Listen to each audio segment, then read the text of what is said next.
All right, welcome to T-Mobile's fourth quarter and full year 2022 earnings call. Joining me on the call today are Mike Sievert, our President and CEO, Peter Osvaldik, our CFO, as well as other members of the senior leadership team. During this call, we will make forward-looking statements which involve risks and uncertainties that may cause actual results to differ materially from our forward-looking statements. We provide a comprehensive list of risk factors in our SEC filings, which I encourage you to review. Our earnings release, investor fact book, and other documents related to our results, as well as reconciliations between GAAP and non-GAAP results discussed on this call, can be found in the quarterly results section of the investor relations website. With that, let me turn the call over to Mike. Okay, thanks, Judd. Hi, everybody. As you can see, we're here in New York City with the whole senior team, and I am very much looking forward to talking about 2022 and a look ahead to what I think is going to be an even more exciting future. 2022 was a record year for our company. It was our best year ever. We welcomed more customers to the Un-carrier than ever before in our history, and we translated this customer growth to industry-leading financial growth, finishing with a strong Q4. Our T-Mobile team delivered at or above the high end of our guidance across the board. 2022 was also the biggest investment year in our history. By accelerating these investments, we rewrote the competitive dynamic on network competition for good and laid the foundation for a highly capital-efficient run rate business beginning this year.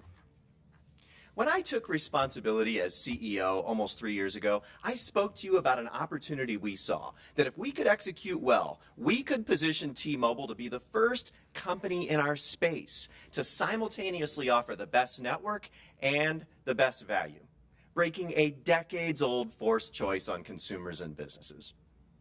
Well, the results are in with the latest network awards, and we've done it. T-Mobile is not only the 5G leader, but now the overall network leader, and this opens big growth pathways for our future. Along the way, we successfully completed the Sprint customer migration and network shutdown faster than planned, while also delivering industry-leading growth in both customers and cash flows through our differentiated and profitable growth strategy. And we launched our most ambitious ESG initiatives ever. Our financial outcomes allowed us to accelerate our network deployments and begin share repurchases earlier than planned. And looking ahead to 2023, we're very confident in our differentiated strategy. In fact, we're on track to meet or exceed all of the aspirations for this year that we shared with you way back at our Analyst Day in early 2021. I'm excited to talk more about all of this today, and let's start with our merger integration. Back when we closed the merger, few people would have thought that we could shut down the Sprint network faster than planned and deliver the lowest churn in our history at the same time. But that's exactly what our team did. We moved all Sprint customers off the network and completed the decom of Sprint sites all within 2.5 years. And not only that, we had our best postpaid phone churn year in the company's history at just 0.88. And we were the only one in the industry to deliver year-over-year improvement for full year 2022. Diving into network. While T-Mobile has been the clear 5G leader for years, we can now say that T-Mobile has the best overall network in the United States. That is a big statement. For the first time ever, T-Mobile won a clean sweep across every single overall network category in Ookla's recent report. And recent data from OpenSignal and Umlaut also show T-Mobile as the clear leader, with over 12 billion data points across these network coverage and performance tests. The facts show T-Mobile is the new network leader. And this brings with it an exciting new opportunity, convincing people that this 30-year forced choice between network and value is gone when you choose T-Mobile. This is no small task. But our results show that more and more people are beginning to notice, and they're choosing T-Mobile. In fact, our results in 22 demonstrated how differentiated and effective our growth strategy really is. Kind of feels like deja vu when I think back to this time last year, and everyone was worried about what would happen when industry growth began to normalize. And I sense that's top of mind for everyone again as we enter 2023. While it didn't show up immediately last year, the industry did see lower year-over-year growth in the second half. And guess what? Our unique ability to offer customers both the best network and the best value across multiple new and underpenetrated segments of the market led to T-Mobile's best growth year ever, with 2 of our best quarters since the merger coming in the second half, even as market growth began to normalize. We posted a record 1.4 million postpaid account net adds, the highest in company history, and the highest reported in the industry once again. We're winning the highest share of switching decisions in the industry through our core growth strategies. And we delivered our highest ever postpaid net adds of over 6.4 million, above the high end of our recently raised guidance. This included our highest postpaid phone net adds since the merger, with an industry-leading 3.1 million. We've explained it before. Our strategy is differentiated and durable because it's driven by taking share in places where we're massively underpenetrated relative to the competition and where we now have the winning hand, including T-Mobile for Business, where we just delivered one of our highest ever phone net add quarters in Q4. And we're clearly having an impact on the incumbents, as you can see in Verizon's highest ever business churn in 2022. In the top 100 markets for consumer, we're winning with prime network seekers who increasingly recognize that T-Mobile offers the best combination of network coverage and capacity for their needs and at a lower cost. We're only beginning to tap into this new opportunity. And in smaller markets in rural areas, where we're bringing a better value proposition and a better network to new geographies we really didn't play in before, we're capturing a win share of switchers in the high 30s, which says a lot because in many of these places we're only just getting started. In addition, we added 2 million high-speed internet customers in our first full year since our commercial launch. In fact, T-Mobile had more broadband net adds in 22 than AT&T, Verizon, Comcast, and Charter combined. This is a powerful new phenomenon for our brand, in addition to being good business. And not only did we deliver industry-leading customer growth, but our focus on profitable growth translated into industry-best financial performance, with core adjusted EBITDA up 12% year over year and free cash flow up 36%. The investments we've made in 2022, including in our cybersecurity capabilities, showed up in a critical way a few weeks ago. I want to take a moment to address the recent cyber incident. After identifying a criminal attempt to access our data through an API, we shut it down within 24 hours. And more importantly, our systems and policies protected the most sensitive kinds of customer data from being accessed. We take this issue very seriously. While I'm disappointed that the criminal actor was able to obtain any customer information, we are confident that our aggressive cybersecurity plan, working with the support of some of the world's experts, will allow us to achieve our goal of becoming second to none in this area. Before I wrap up, I want to touch on some of the ways we're building a more connected and sustainable future. Nearly 3 years ago, we launched our Digital Divide initiative called Project 10 Million to bring connectivity to underserved students nationwide with free or highly subsidized service. And I am proud to say we're now more than halfway to achieving our goal. To date, we've provided $4.8 billion in services and connected more than 5.3 million students, and we're not slowing down. We're also working hard to create a more sustainable future, recently committing to our most ambitious sustainability goal yet, to achieve net zero emissions across our entire carbon footprint by 2040. This makes T-Mobile one of only 4 Fortune 100 companies to do so. Our work in this space is being recognized, including being named in the top 20 of Just Capital's 2023 rankings, which measures companies against metrics that matter to our communities, including environmental impact, where we ranked #1 in our industry. Okay, let me wrap up with some comments on 2023 and what's ahead.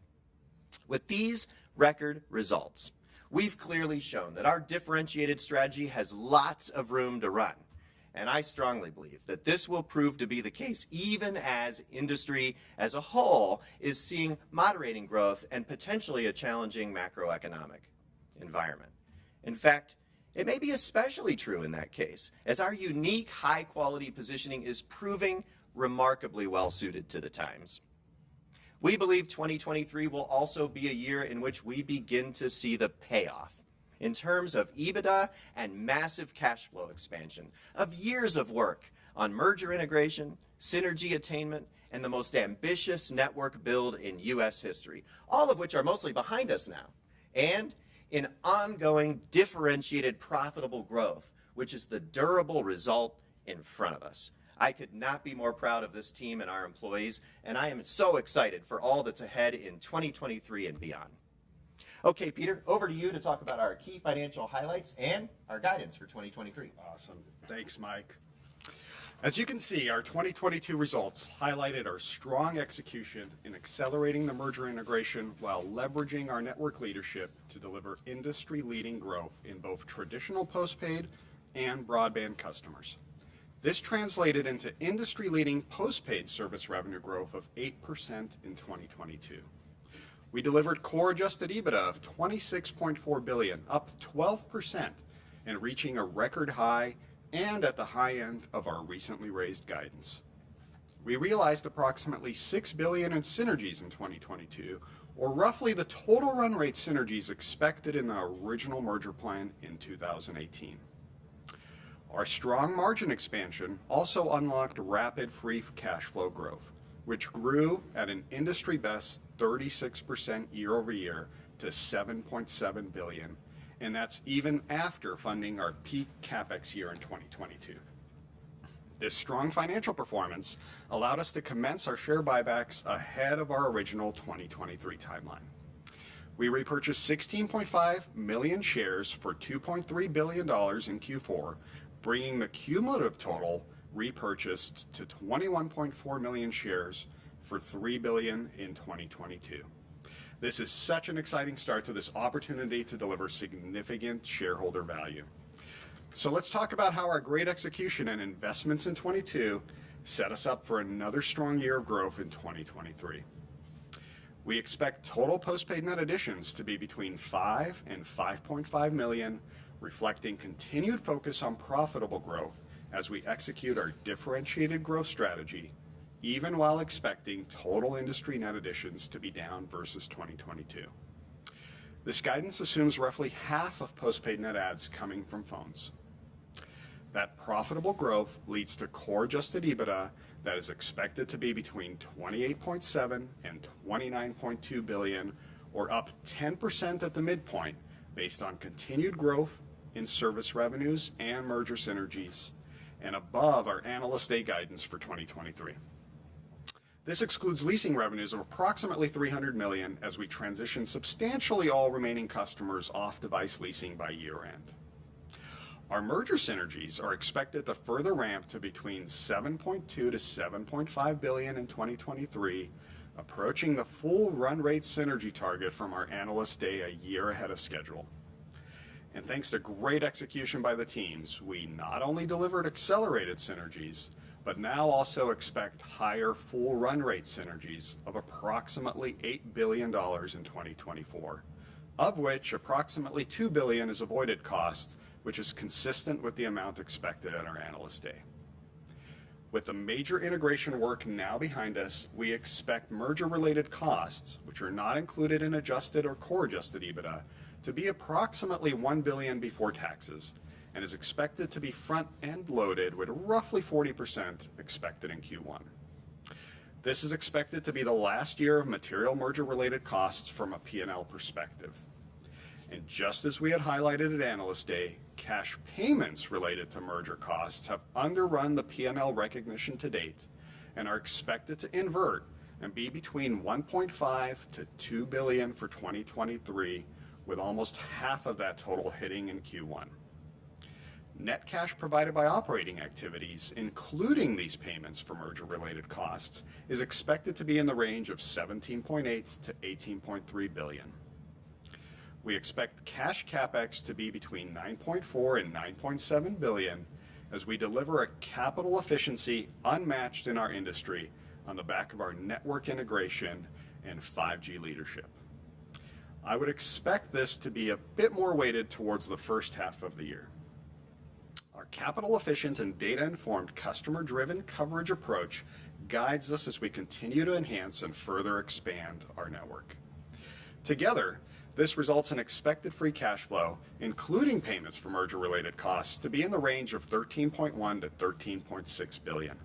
This is up approximately 75% over last year thanks to our margin expansion and capital efficiency, and does not assume any material net cash inflows from securitization. And this also represents a free cash flow to service revenue margin multiple percentage points higher than peers. Turning now to taxes, we expect our full year effective tax rate to be between 24 and 26%. And finally, as we continue to execute our strategy of winning and expanding account relationships, we expect full year postpaid ARPA to be up approximately 1% in 2023 as we continuously win and then deepen our account relationships. Altogether, we expect 2023 to be another year of profitable growth and even greater free cash flow expansion as we continue to extend our network leadership and further scale our differentiated growth opportunities. And with that, I will now turn the call back to Judd to begin the Q&A. Judd? All right, let's get to your questions. You can ask a question via the phone by pressing pressing 1 followed by 4, and via Twitter by sending a tweet to @TMobileIR, @Mike Sievert, using hashtag TMUS. We'll start with a question on the phone. Operator? Really. Our first question comes from Craig Moffett with SVB Moffett-Nathanson. You may proceed with your question. Hi, Craig. Hi, thank you. Hi, good morning. Thank you. So 2 questions, if I could. One is, you've now had a number of announcements about dabbling in the wireline market. I wonder if you could just talk about your wireline ambitions and maybe bridge from that into the role that you think FWA plays in making bundled offers. Is that something that you need to have nationally? And if so, how do you think you get there on the wireline side? And then second, just a financial question for Peter. I wonder if you could just talk about the pacing of share repurchases. I understand that there's some debt pay down that was always expected to come first. Now that we're sort of well into the repurchase cycle, what does the pacing of that look like over the next year or couple of years? Well, I'll start, Craig. Let me start by telling you a little bit about how we view the convergence space. And obviously, to the premise of your question, we are competing very ambitiously in this space with more new broadband net additions in 2022 than the rest of the industry combined. So we're very happy with our position, and it has lots of room to run for years to come. But on the other hand, the larger question is whether or not we're doing this for offensive reasons or defensive reasons. And, our view is that the market has shown that customers will accept bundles. But it's far from certain whether bundles are something that they will require. And so we're not interested in convergence because we feel like some flank is exposed that we have to protect. We're interested in convergence because we have a lot to offer.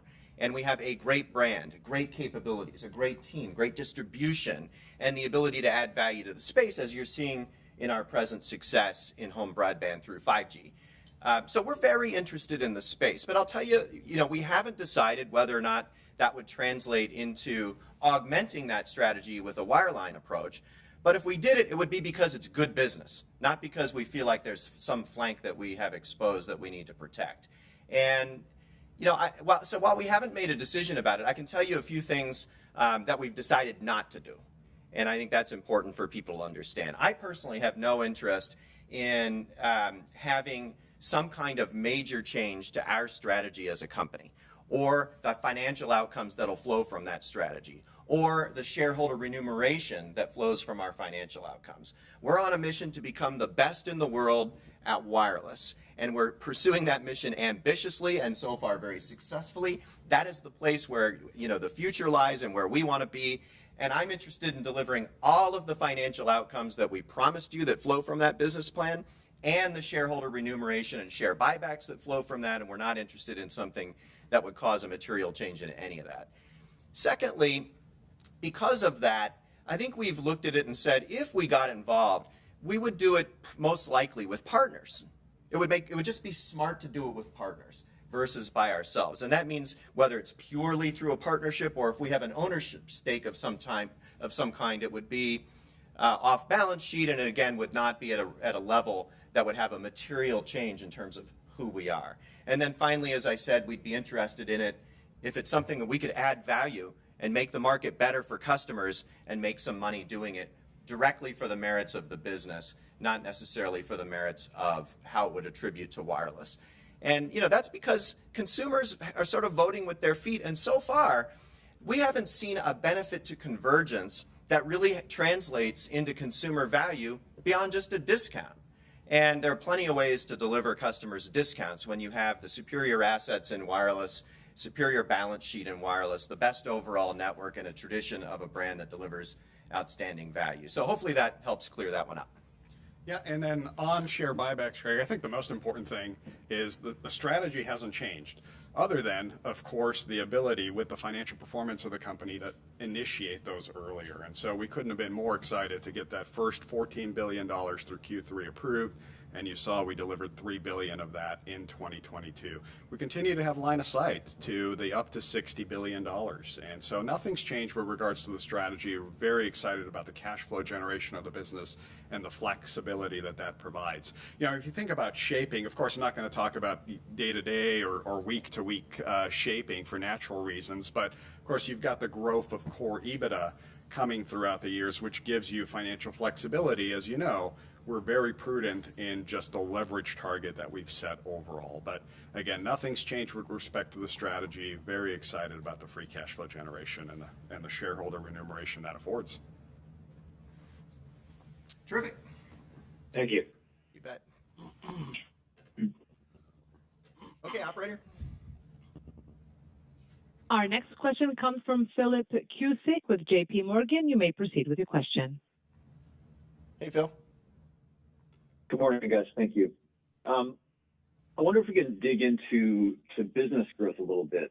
What type of contracts are you signing? Are we, what's the sort of enterprise versus SMB mix? And where do these customers tend to come in on ARPU? We've heard about some pretty heavy discounting that you've done to win some big contracts. And as it goes to that, as we think about ARPA up 1% this year, should we think of ARPU more like flat, or does it start to drift a little bit lower year over year? Thanks, Mike. We'll start with Callie on what we're seeing and then switch over to Peter on ARPA and ARPU. Okay. Thanks, Mike. So in T-Mobile for Business, as Mike mentioned earlier, we continue to build very strong momentum, which is driven by our 5G network leadership combined with award-winning customer service model. In Q4, we continued to grow our service revenue. We delivered one of our highest ever postpaid phone net add performances. We recorded our lowest postpaid phone churn since the merger with Sprint, and we grew our voice ARPU.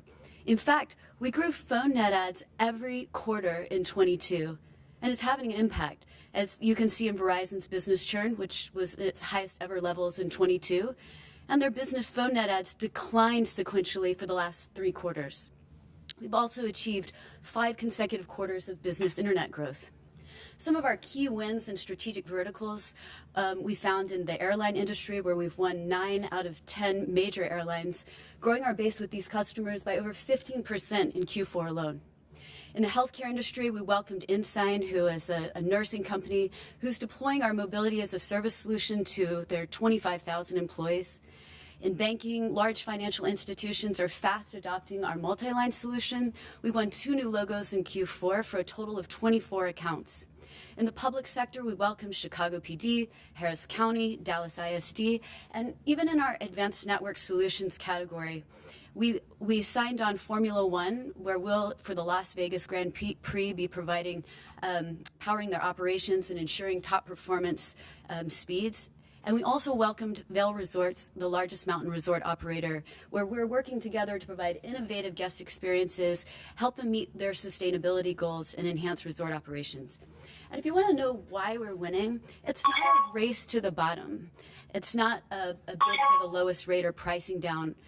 We always treat our customers first. And in the modern workplace where CIOs are focused on productivity, digital transformation, these are more considered sales. And therefore it matters that we have a 2-year head start in 5G network leadership. It matters that we deploy customer-driven coverage, and we're differentiated as a superior network and an unparalleled service model. I'll hand it over to you, Peter. Yeah, let me just add to that. I think what you heard Callie say is we're competing on quality by and large, and ARPUs are rising. They rose in 2022 in the business space. And to the premise of your question, they're lower than consumer, but they rose in 2022 because CIOs are picking us because we have the best network and the best solutions, and they're interested in what we can bring in 5G that our competitors are behind on. And so that's, I think, very much to the premise of your question. As we go forward, one of the things to keep in mind is that even though business ARPUs are lower than consumer and always have been, and there's no structural change happening there, CLVs are very good. Right. The cost to sell in that area is lower, longevity. So there's plenty of reasons to like that business that are different from ARPU. And that's why you got to be careful about ARPU as a guiding metric for the profitability of the business, because it's not. Yeah, absolutely, Mike. And to your question, we're definitely not anticipating ARPU to be down on a year-over-year basis. In fact, I'd say probably our guide right now would be generally stable. And that's primarily the mix-driven metric, as we just said, the continued success in T-Mobile for Business, for example, being a mix-driven metric, first responders, our segmentation approach. But there's been just a tremendous amount of tailwind. We continue to see strength in Magenta Max take rates in Q4. So, as you get further into the year, there's potentially opportunity that we could even see some increases over that. But I'd say right now, generally stable with potential upside later in the year, and we'll see how that develops. Great, thanks very much, guys. Yeah, operator. Our next question comes from John Hodulik with UBS. You may proceed with your question. Hey, John. Great, thanks. Hey, Mike. Morning, guys. Two quick ones if I could. First, I guess following up on the business market question, could you give some details on the rural market strategy? In the past, you talked about where you were from a sort of spectrum deployment and distribution standpoint, and sort of how well you're doing in terms of penetrating that market. And then on the CapEx guide, about $9.5 billion. Is this a sustainable level? And for Neville, maybe give us a sense for sort of what you have in store for the network in 23. Maybe update us on sort of the spectrum deployment at 2.5, where you're thinking for C-band and the other spectrum deployments as we look out to 23 and beyond. Be great. Thanks. Thanks, John. Those are two great ones. First on smaller markets and rural areas, and I'll hand it to John. I am so pleased with what's happening here. We set out to do something we hadn't really done at scale before a couple of years ago, and 2022 was a pivotal year to do all of that at scale. We moved from 30% to 60% of the marketplaces where we're really competing. I think we've explained to you before what we call internally license to play or better. And in those places, the numbers have been great. So maybe, John, you can give a little bit of color on how all that's going, and maybe even some numbers to back it up. And then we'll switch and talk about what's going on with the network. Yeah, like Mike said, from 30% 1 year ago to 60% where we're competing. And just to remind everybody the size of this market, this is 140 million people across the entire country. It's 50 million households. It's 40% of the U.S. in terms of how we define smaller markets and rural areas, which is everything outside of the top 100 markets. But, this overall business, it's been so fun. My heritage is, I started out, 25 years ago selling into rural markets and bringing cell phone service into rural markets, and it's been so fun to actually bring usable internet service, whether it be in your home or the mobile service in these rural markets. So it's been a very, very fun venture so far. And I got to tell you, our switching is up 350 basis points on a year-over-year basis. And when you look at where we're competing, again, 60% of the markets across all of smaller markets and rural areas, we're right on the heels of Verizon of taking over the leadership position in share of port-ins across the entire market. So it's been a lot of fun. When you look at what's happening too with high-speed internet, that's a new front door opportunity for us in smaller markets and rural areas. About a third of our total HSI high-speed internet net adds are coming out of smaller markets and rural areas, and that's been a big catalyst for us in these particular geographies to be that front door in that consideration. But when you look at, Mike's been talking about this for a while in terms of not having to make the choice between a great value and a great network. That's never been more important, particularly in these areas that have been underserved for the last 25 years and certainly the last 10 years from a mobile internet perspective. So we're having a lot of fun doing it. And to see share of switching well into the 30s, given that a lot of these places we really just started. I mean, we have less than a year of experience, and that shows that there's customers have a resonance with our brand and with our story, and they want in. So we're very pleased with how these markets and consumers in the markets are responding. Terrific. Let's go back. Sorry, Jed. The second part of his question was CapEx. Capital. And what Neville's got in store this year. Almost forgot that network thing. Yeah. So it wasn't just the CapEx piece where the answer is yes, 9 to 10 billion is our run rate, but it was also what are we getting done with that money in 23 and beyond? Thanks for the question, John. We're coming off, what has been a historic year for network investment in this company. I mean, we had an accelerated spend in 2022, and you can see in Mike's opening comments the results that are coming from that. Our 5G leadership is just not disputed in the marketplace, but that's now translating to overall network leadership, which is just, tremendous progress for the business, and affords us a series of great growth opportunities, as John just outlined, in rural across, many other parts of the country too. So as we look at a sustainable level in 23, we're in a great place because, we got the integration effectively complete last year. That was a massive effort, but we're ahead of schedule there. And as we look at the build program on 5G and overall network, we just took great strides.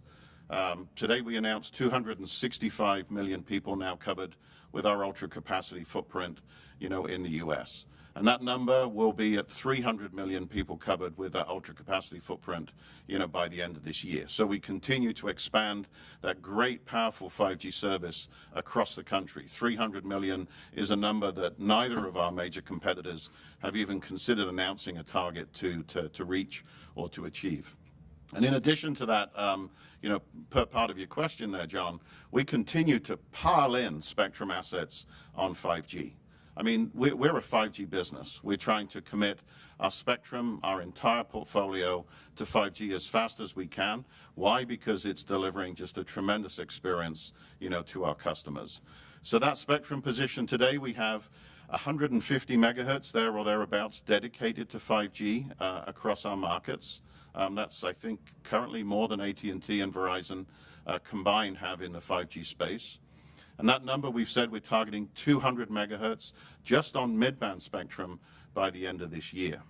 And so we've recently talked about how we're not just deploying 2.5 gigahertz, we're also adding powerful PCS spectrum in the space. That's a big part of the program as we move through in 2023. You asked about DoD and C-band spectrum. We have some great assets there. Probably a 2024 deployment plan for us, as the opportunity to leverage and deploy that spectrum, cleans up with the FAA, et cetera. But 200 megahertz on mid-band is going to be an industry-leading, proposition long before we get to those spectrum assets. So delighted with the progress. I mean, the 5G network is just unbeatable today in, across all markets in the U.S. The recent benchmarking clearly demonstrates that. But I think more exciting for the business and especially for the network team is this overall network leadership, something that we've been working away on for, as Mike referenced, decades, and now is in our hands. So a lot to do. 23 will be a continued busy year for us, but the plan is to extend our network leadership. One of the things you can take away, John, from what Neville just said is that this network leadership story that has emerged has lots of room to run. We said 3 years ago that, we had jumped out in front on 5G and we were at least 2 years ahead of our competitors. And I quipped, in 2 years from now, we'll still be 2 years ahead of our competitors. And that's exactly what has unfolded. if you listen to Neville's statistics, he told you that we're already, as you know, at 265 million people covered by ultra capacity. Neither of our competitors has stated a goal to be there anytime in the next 2 years. In fact, they've stated a goal for the end of next year, 2 years from now, that's less than that. And yet we're not stopping there. We're on our way to 300 million people this year. But to me, actually the more exciting part about the future casting you heard from Neville is going from 130 megahertz deployed of midband, 150 overall, 130 in midband to 200. That's a massive capacity expansion that's happening, because that not just factors on the experience you get every day. So far, our median speeds, they're 5 times faster than just 3 years ago. Our Magenta Max customers, and you know how popular Magenta Max is, they're using up 40 gigs a month. These are big advantages versus our competition. Home broadband, where we're generating more net adds than the rest of the industry combined, has lots of room to run.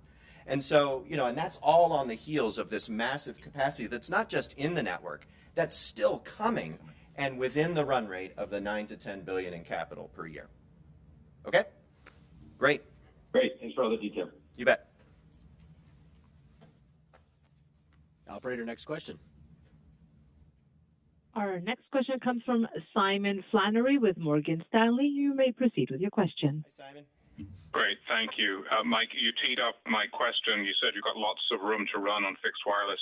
Some of the competitors critique the product around limitations on capacity, on speed. So perhaps now you've got a base of customers. You've seen the behavior over a couple of years now. What are the learnings? How much market share do you think this product can take? And what's your ability to continue to expand the footprint, to continue to expand the capacity of the network? And then maybe just a quick word on macro. You talked about some concerns. Are you seeing anything on payment patterns or any other cautious behavior yet? Great. Well, first on broadband. It's kind of stating the obvious. When somebody who is a fiber provider says, that product's not as good as our product, it's kind of like the people at Ferrari pointing a finger at the world's best-selling car, Toyota, saying, we're faster. We have the faster car. Yeah, but Toyota's the world's best-selling car. And that's because, and if you look in the case of T-Mobile 5G home broadband, because it's perfectly suited to what people want. And although it has less overall potential for capacity than a strand of fiber, which is patently obvious, it's radically simple. It's low cost. It's transparent. It's portable within tens of millions of households. And it has the speed and capacity that allows people to do what they want. And therefore, their net promoter scores are some of the highest in the industry, 10 points higher than fiber, 30 points higher than cable. And most of our customers are coming directly from cable, not just from rural areas or unconnected places or DSL. And so it kind of demonstrates that we've got a product here with the right mix of services to meet people's needs. Lots of room to run. When we launched this product, we talked about 7 to 8 million homes. And as you can see from our numbers, we're tracking beautifully to that. And the question now is, where do we go from here? And I gave comments before about whether or not we're looking at ways that could augment that strategy. And of course we are. But that's because we have a winning product and massively expanding capacity to support it. One of the things to keep in mind is that economically, unlike fiber and cable, this product so far is not burdened by amortization of capital in the cost structure, right? So we're able to take the capital that we deployed for mobile and find places with excess capacity and market broadband there. And those places are rapidly expanding, even though we have millions of customers on board now soaking some of it up. We're moving our eligible homes from 40 million to 50 million. And that means that, there's 50 million homes out of 140 million nationwide where if tomorrow morning you applied for service, we'd say yes. And so that is a big footprint. And, we think the product is beautifully suited to the times. Yeah.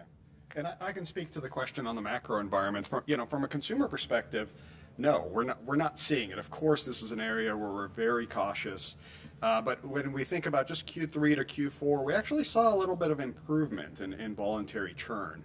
And, bad debt was exactly where we laid out in Q2. It was stable on a percentage of revenue, and in fact, actually lower than AT&T or Verizon on those metrics. So it's something we're looking at and making sure we closely monitor. But as we said, this could also be a moment of opportunity for us, because as a consumer set, to the extent that you're pressured from a recessionary perspective, from an inflationary perspective, it might make you consider a lot of categories of spend, and wireless being one of those. And anytime you create the consideration moment, you go look around. And again, this is the time where not only the 5G leadership, but has translated into overall network leadership coupled with that value proposition just being a fabulous time, and it could be a tailwind for us. So again, looking there and making sure we're cautious, but nothing we're seeing right now gives us cause for concern. We're making sure our company is ready for all scenarios, of course. you know? Yeah. I mean, but the fact that we saw bad debt moderate from Q2 when inflation first spiked and surprised consumers last spring, both Q3 and Q4 were lower than Q2. Involuntary churn was actually lower in Q4 than Q3. Yeah. Our bad debt rates are lower than AT&T's or Verizon's, showing the quality of our customer base, which has always been a question people have had, especially after the Sprint merger. And so we're side-eyeing the future like everybody else, but we take it as far from a foregone conclusion that very stressful economic times are coming. We're prepared if they are. You know, we're financially prepared, and as importantly, we're prepared to serve American consumers that in that situation may be questioning whether they ought to be having a great network at a better value. And you know, we're ready to stand up and serve them if they start questioning whether or not they should be saving money in this category, because we are uniquely positioned with our high quality value positioning for economic times like what might be coming. And so we're ready in either case. But you know, the emphatic answer to the question is no, we are not seeing it. Great, thanks for the color. Yep. So, Judge, should we go in between here? Should we go up to? You guys can't see this, but we always have screens pointing at us with Twitter, Twitter questions, and we like to open it up. And I was going to have you call out a couple, but there's one that's from @Magentleman. Yeah. So there you win. They win. They have to have name their alone, question right? Answer. But it's actually a really good question. It kind of goes to something we've been talking about, which is what's T-Mobile doing to maintain its industry-leading growth, given cable starting to build momentum in the telco space. And, we talked about convergence earlier on. And, it's interesting to me that we keep getting this question. We saw cable's results coming. I talked about them in Q4. And I would just tell you that it looks to us like cable, who's been in the run rate now for a long time, has had a recent uptick. It looks to us like you're seeing lots of transference in terms of net ads that add to the category, additional ads being printed, et cetera, for customers, new phone numbers being created, people coming over from prepaid as a dynamic. But what's interesting is you see that recent surge in growth from cable, and this is interesting, at a time when every one of the three wireless incumbents experienced better than expected churn. So churn was better than expected. For us, it was falling. AT&T, it was falling in Q4 as well versus a year ago. And at the moment when cable has, for some, didn't surprise us, but for some, a surprise uptick in net ads. And that should kind of tell you a little bit about what's going on. For me, we look at it as sort of, as you would expect, since this is a contact sport, as sort of us against everybody else, right? And so if I look at the second half of the year, what's interesting is T-Mobile was able to deliver 17% more postpaid phone net additions in the second half of this year versus last year. While the rest of the industry, Verizon, AT&T, Charter, and Comcast combined in wireless, delivered 19% less postpaid phone net additions in the second half of this year versus 21. So in terms of our separation from the market at a time when people ask us about cable, we're doing better and better. Judd, any one more on Twitter before we go back? Not yet. Let's go back to the line and we'll keep watching. Great. Operator, next question, please. Our next question comes from Jonathan Chaplin with New Street Research. You may proceed with your question. Hey, Jonathan. Hey, guys. How's it going? Thanks for taking the question. You gave really great context on sort of what the market size is for rural and small markets, and the fact that you've moved from 30% of that market to 60%.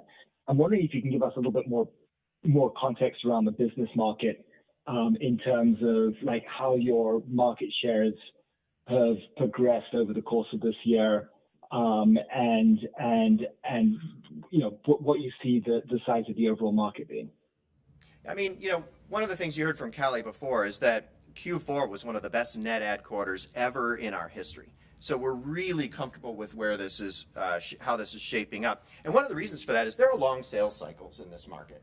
And we've been at this 5G story longer than anybody else. CIOs are very interested in more strategic engagements than they were interested in a couple of years ago.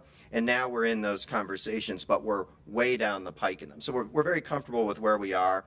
We're competing extraordinarily well. And to your market share question, we're very much on track for the Analyst Day aspirations that we shared with you.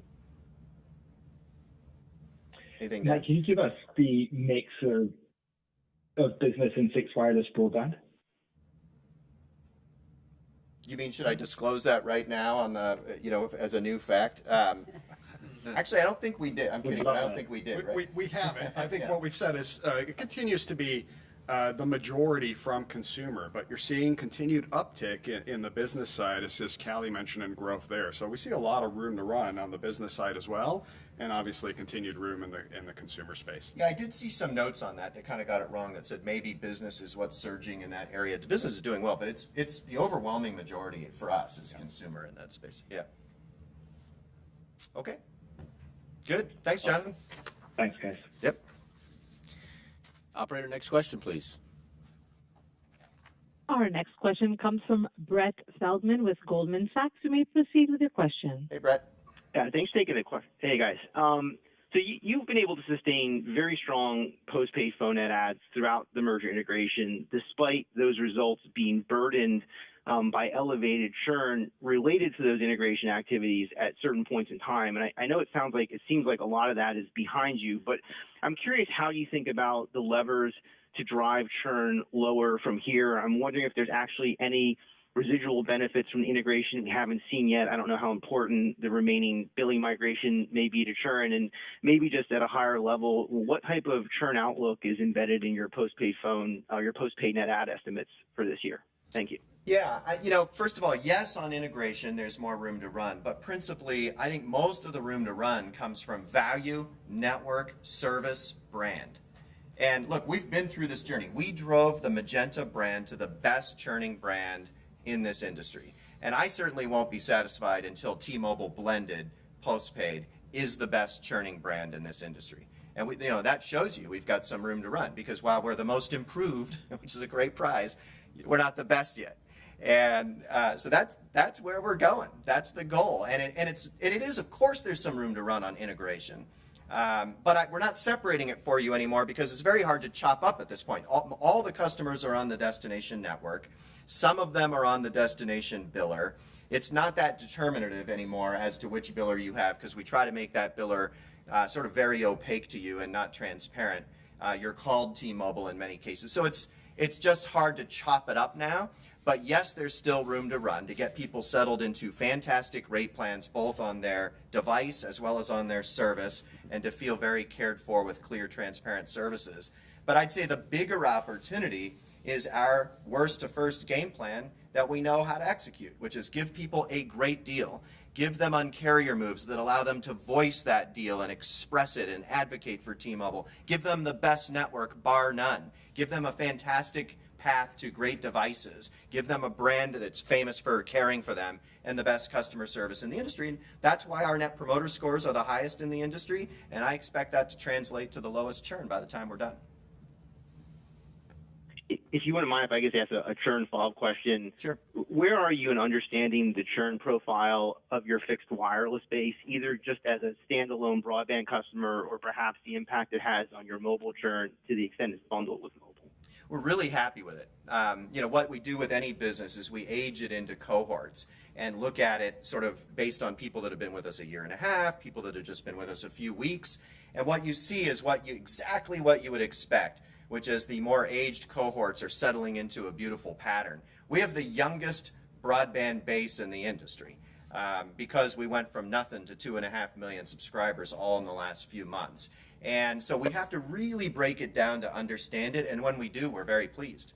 And one of the things that happens as a dynamic on this business is that the barriers to trial Therefore, the costs to us of encouraging that trial are totally different than wireline. We're not sending some truck to your house to dig ditches or drill holes in the side of your house and all kinds of cost. We're letting you take home a modem and router and give it a shot. And if you love it, you wind up sticking with it. And if not, there's sort of a no harm, no foul relationship that says, look, well, let's try it again in a year if it wasn't perfect for you right now, because we're pouring capacity into this network. And as long as we treat customers really well and they gave this a shot and we were transparent with them that, you know, as to whether or not it would work, the vast majority keep it. But those small portion of people that don't, doesn't really wind up costing us anything. So the dynamics of early churn in a business like this are totally different than traditional broadband. It's one of the things that makes it a better business model. Great. Thanks for that color. You bet. Okay, operator. Our next question comes from David Barden with Bank of America. You may proceed with your question. Hey, Dave. Hey, guys. Thanks so much for taking the question. You bet. Hey, Mike. Thanks. So I guess the first question would be for Peter. If you could kind of step us through the guidance and the changes from the Analyst Day outlook from 28 to 29 billion, what's changed to move your midpoint expectation up? And then from the free cash flow original guidance of 13 to 14 billion, what's moved your midpoint down? And what are the moving parts in between those two things? And the second question would be, Mike, what would be your appetite to proactively reach out to SoftBank within the confines of the stock buyback program and clean up this 48.8 million share issue that seems to be keeping, for whatever reason, and I understand the lockup and everything, but it seems to be keeping T-Mobile stock from going up north of 150. Is there an appetite to just get rid of that and just make sure that that's not a headwind for the stock on a go-forward basis? Thank you. Those are both great questions, Dave. Let's start with EBITDA and cash flow. And if you could just illuminate all the headwinds and tailwinds since the early 2021, give us the high level. Yeah. But by the way, we're the only ones still talking about our 2021 guidance. And we're talking about pulling into the station, beating it. And, that should say a lot about our business plan and the integrity of it. But it is actually quite different than what we were expecting in terms of some of the shaping of it inside our P&L. Maybe you can give some color, Peter. Absolutely. When I just think, Dave, back to Analyst Day and what's happened since then, you've certainly seen a tremendous amount of incremental profitable growth than what we assumed. And you saw the ARPA trajectory grow.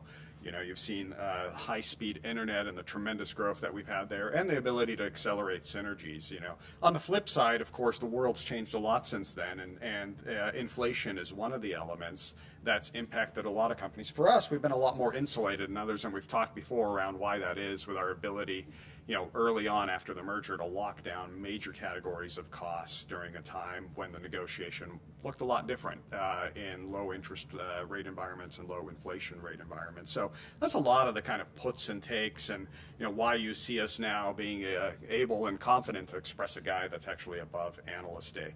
When I think about just the shaping of then core EBITDA throughout the course of the year, what you're going to have, of course, is continued profitable growth and continued synergy unlock. And one of the things that's assumed in the core EBITDA guide is the wireline sale close somewhere around mid-year.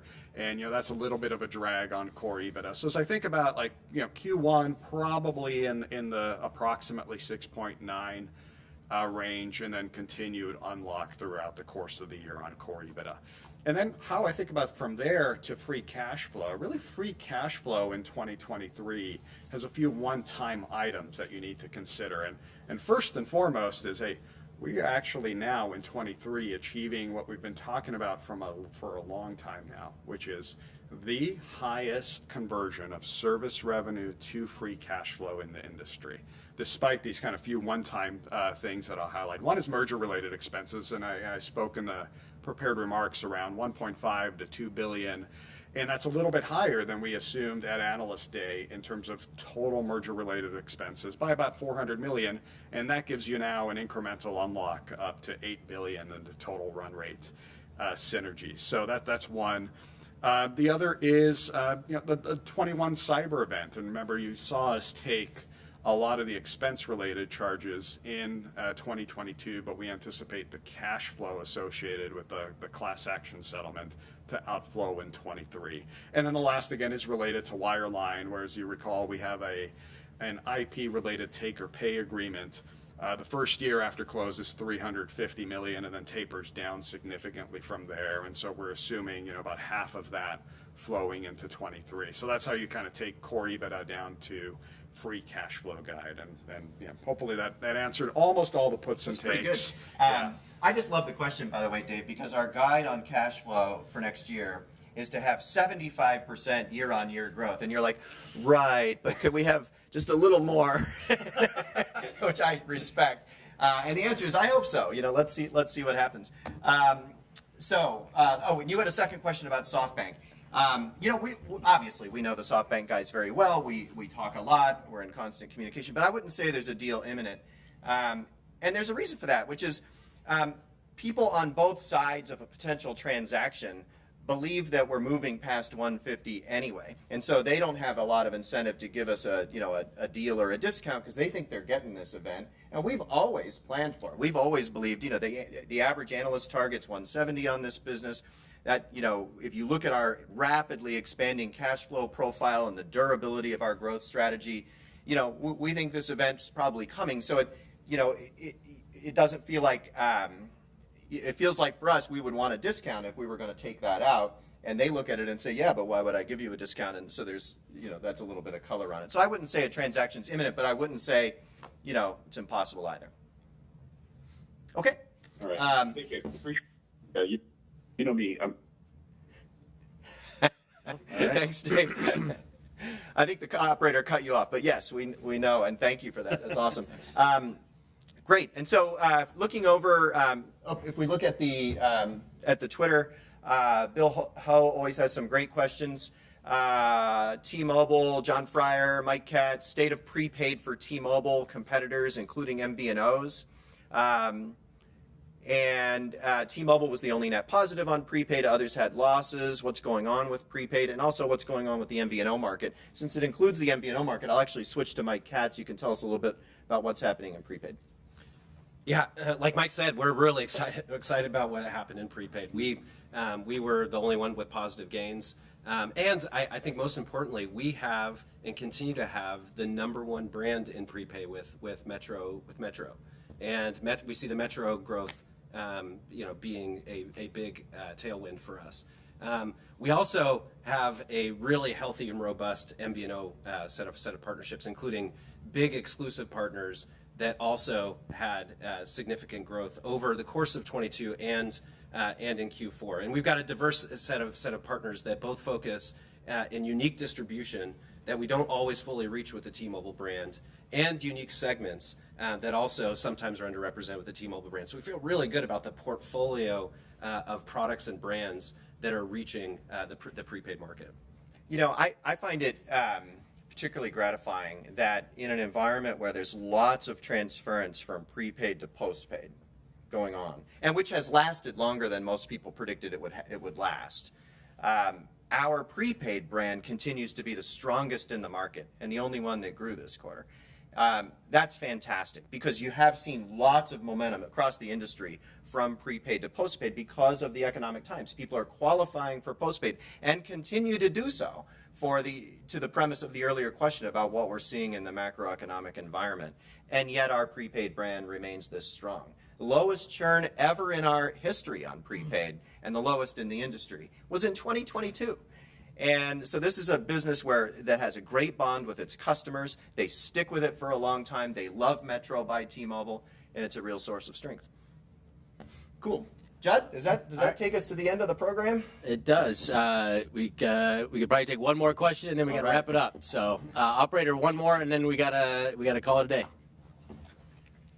No problem. So our next question comes from Peter Supino with Wolfe Research. You may proceed with your question. Hey, Peter. Hey, thank you. Hey, good morning. Thank you. A question on postpaid phone ARPU. For many years, your ARPU model was flat to down annually, and 2022 was a fantastic year for ARPU, thanks in part to Max. Max sell-in still sounds really steady for 23, and so thinking about your outlook for flattish, I'm just wondering why we might not expect to see more growth in ARPU and maybe even a similar year to 2022 in 23. You know, part of it is because it's early in the year and it's not that clear where the dynamics of competition will be. If you look back to our multi-year Analyst Day targets, we actually thought back then, back to all the puts and takes, and Peter just kind of talked about this, that there would be much more going on sort of the service revenue ARPU side, and we didn't anticipate as much as what wound up happening on the device side. And so, you know, we guided accordingly on service revenues and ARPU. Well, we achieved, you know, the 23 service revenues last year, and ARPU growth was a big reason for that, but we had unexpected costs on the device side because the factors of competition sort of shifted. So it's a little early to commit on ARPU. We do know that if there's an opportunity for growth versus just generally stable, it'd be more in the second half than the first half.